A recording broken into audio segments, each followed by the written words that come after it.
Now that Monaco's out of the way, we can focus on updating our Canadian car setup for F1 24. This is really one of my favourite tracks. It's a fast circuit, not too dissimilar to places like Jeddah, and it'll really test your car's kind of overall balance and rear stability quite a lot. After the handling patch, which introduced a lot of understeer and kind of took away some of that pointiness, this updated car setup is really a challenge of creating a car that's as loose as possible before the rear of it starts to become too much of a problem.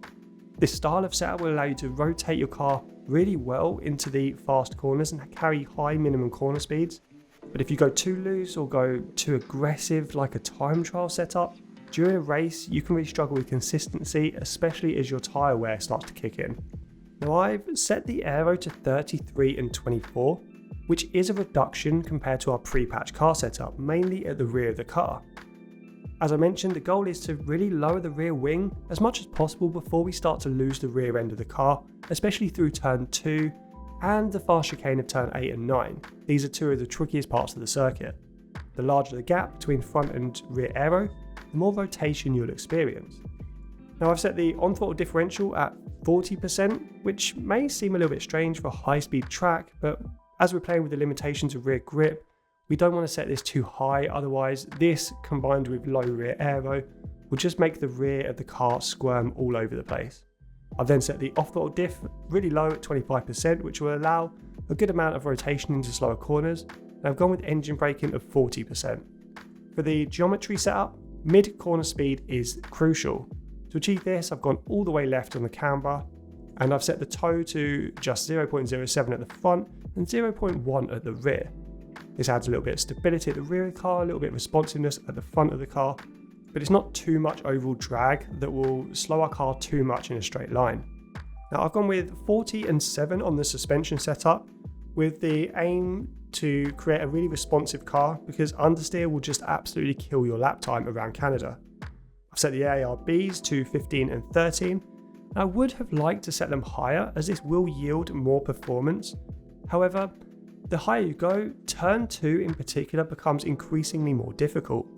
If you're looking for a time trial setup, increase your ARBs to say 21 and 17 would be a really good option to get a bit more performance. Then for this setup, set your ride height to 24 and 57, which is actually exactly the same as our original pre-patch Canada setup.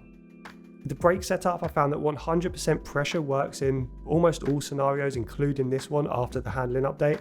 Then opt for just 52% brake bias, which, much like our ride height, is exactly the same as our original car setup.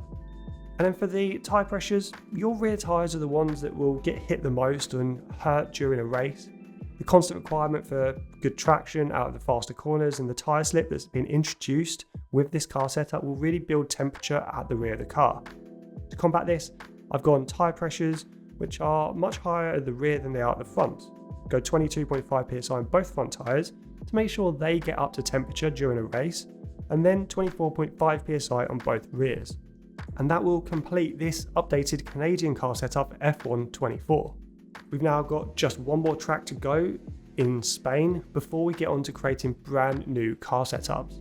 So I'm going to quickly jump into our Spanish F1 car setup, show you the updates I've made after the patch, before moving on to Austria. As always, if you're liking this series, consider subscribing, and if you hit that alert bell, you'll be notified whenever a new car setup drops. But for now guys, I will see you on track.